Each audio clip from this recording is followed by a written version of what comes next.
Yes, hello and welcome everybody. Chris here, True Mr. 6 from the Ministry of Dice, and I'm back again with another video in our And Now for Something Completely Different series. And today, it is something completely different because unlike our usual Dice Masters content, I'm going to introduce you to Canine Kleptomaniacs.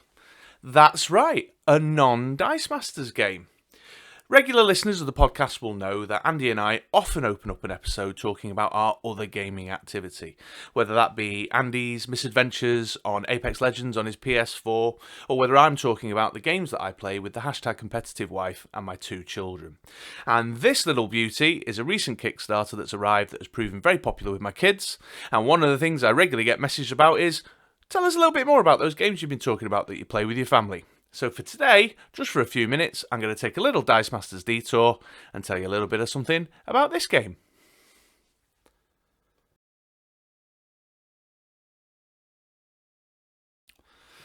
So, let me tell you a little bit about the Canine Kleptomaniacs story. And in fact, there's 2 stories that I want to tell about Canine Kleptomaniacs.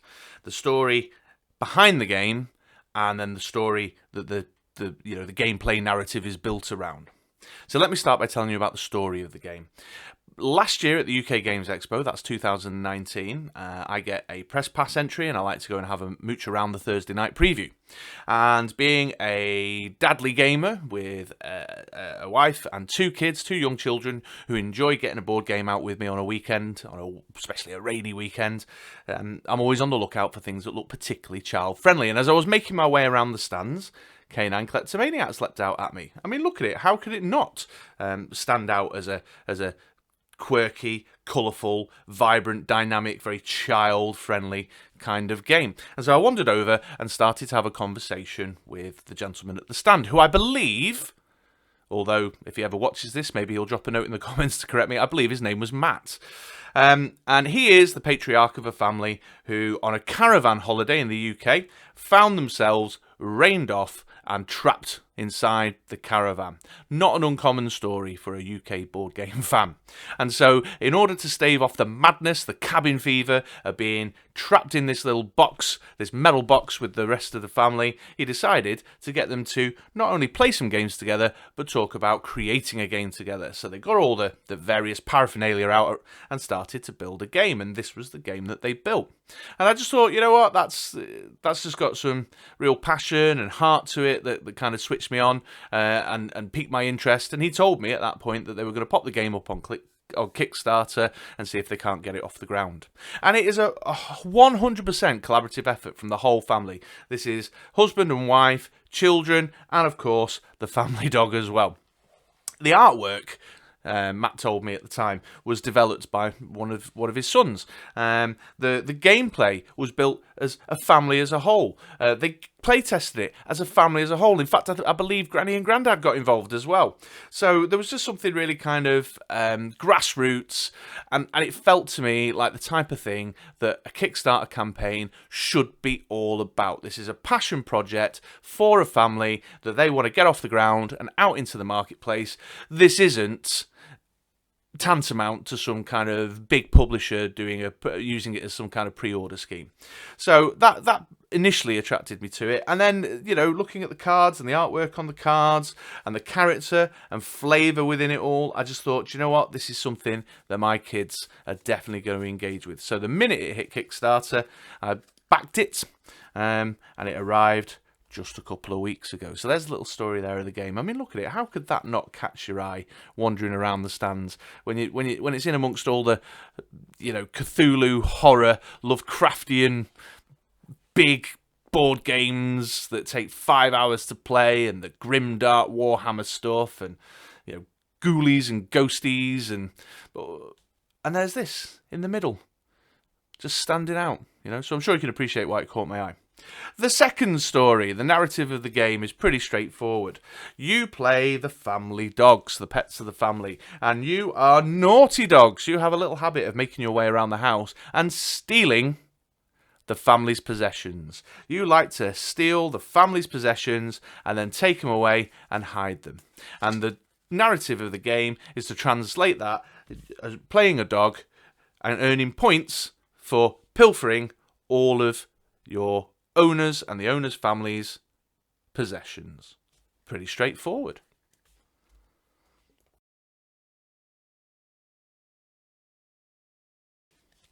Okay then, so let's talk a little bit about how the game plays. You can see here that there are 3 decks.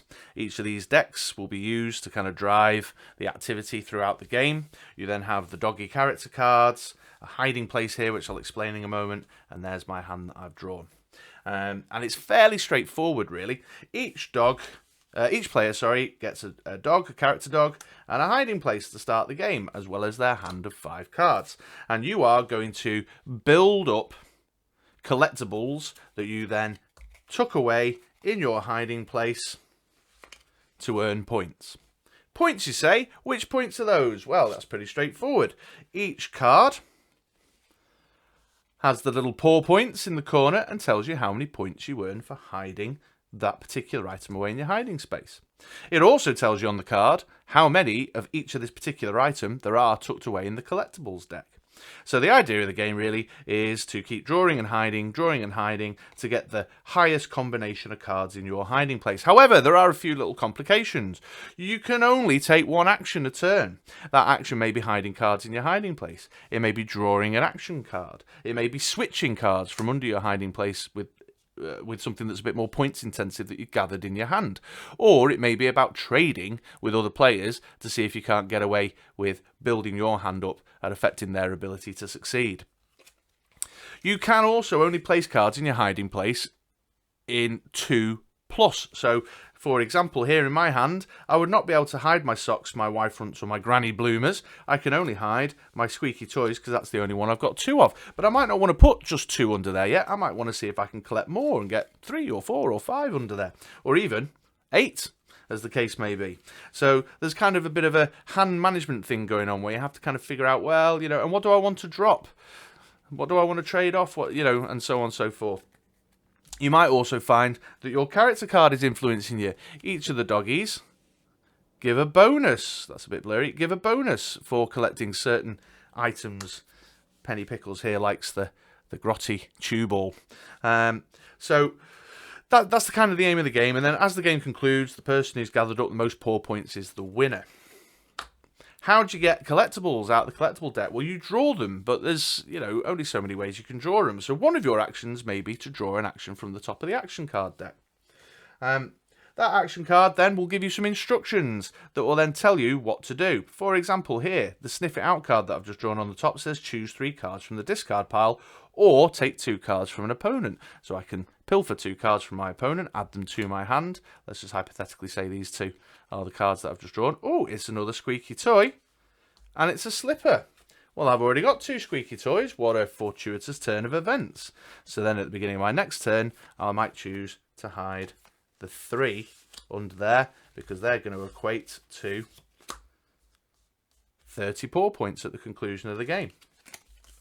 However, things might get a little bit more complicated because you can only put 1 item under the hiding place as well. So once I put my squeaky toys under the hiding place, I can't hide anything else but squeaky toys.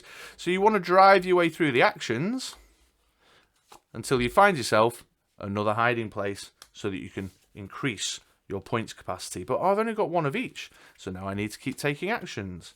That's no use. Let me try and find one. Here you go. Pick up 2 collectibles. So I'll then draw 2. Ooh, 2 slippers. I've now got 3, but I can only take 1 action a turn. So these have got to sit in my hand while my opponents draw actions. And they may draw an action, such as this one actually, how fortuitous, a Fishy Blast. Take 1 card from each player. So then I've got to hold my hand up, and my opponent might take a card from my hand, and, oh, it was one of my 3 slippers. You get the idea.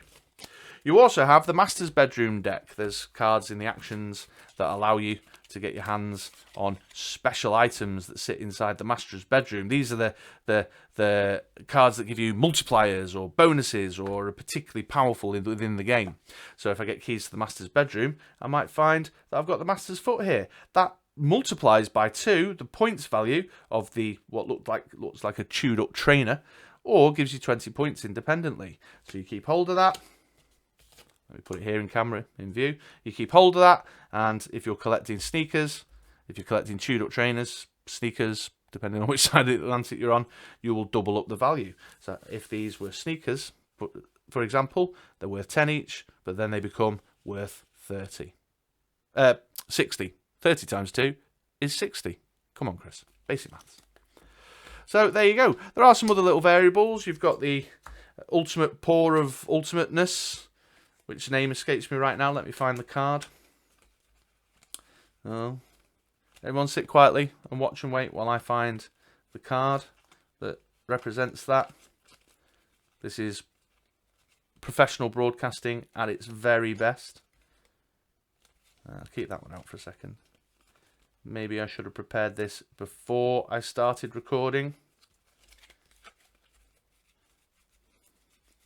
Oh, can't even find the card now. Maybe I've made it up in my head.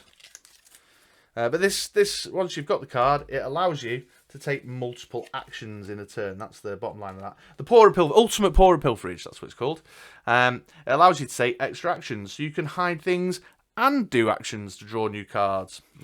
Also, you've got things like the dice here that gets initiated by certain actions that you'll draw off the top of the deck. That'll tell you to roll the dice, and if you get an even number, you get to steal cards from your opponent.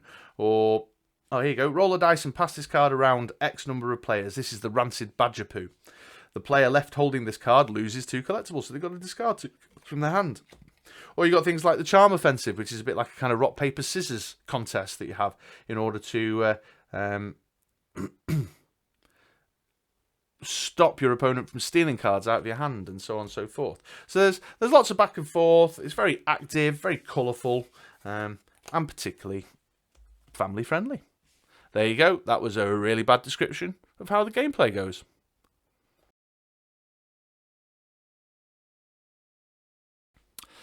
There you go. I found it. It was the ultimate paw of pilferage. I was looking in the wrong deck. It's a collectible. So anyway, there we are.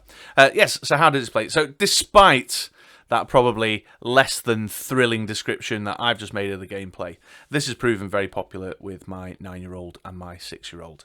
Very popular indeed. I think the personality, the character, the charm of the game with the artwork has really won them over. They love the little kind of doggy artwork and the humorous sort of comedy value of the the dirty diapers and the sweaty boxers and so on and so forth. Gives them a giggle, but it's all perfectly family friendly. There's no innuendo in there that takes it too far or you wouldn't want your child to see. The idea of taking the action and just having to do what the action tells you to do with the little mini games like the rock, paper, scissors and the rolling of the dice is active enough and tactile enough that it maintains their interest. Once you've figured it out and everyone kind of got their head around the rules, it moves pretty quick. The pace is nice because you can only do one action a turn, so you either take an action or tuck something away, unless you've got the paw of pilferage, of course. So the pace of it kind of suits their short little childlike attention spans, and it's just nice. It's good. It's a party game. It's not tactically deep particularly. There is some stuff around when you're tucking things under your hiding place and how you go about managing your hand, or how to come back from that moment when someone's just stolen some cards out your hand that you were keeping, in order to maximise your points. So there's a little bit of stuff there, but it's not strategic or tactical in the deeper sense that some gamers would be looking for. But that's not really, it doesn't go out. It doesn't claim to be. It doesn't go out on that. It's just got that kind of fast-paced, fun, punchy, get everyone laughing and giggling, taking the mickey out of each other. Just moving quick, rolling dice, rock, paper, scissors in, doggy fish farts and vomit pizzas or whatever it is, poo pizzas. Just everyone having a laugh and a giggle, fill some time. So a nice warm-up piece to get you in the rhythm of a gaming night maybe, or certainly for me and my kids, it's a lovely piece for that half an hour before dinner while we're waiting for it to cook in the oven kind of thing. So I'd recommend Canine Kleptomaniacs, certainly at the price point. I think I paid maybe something like 15 quid for it, which is pretty average for a small box game of this size and with this level of content. But I think not only do I enjoy the fact that my kids like the game, however lightweight it may be from my perspective, because I like some stuff that's a little bit more strategic and involved.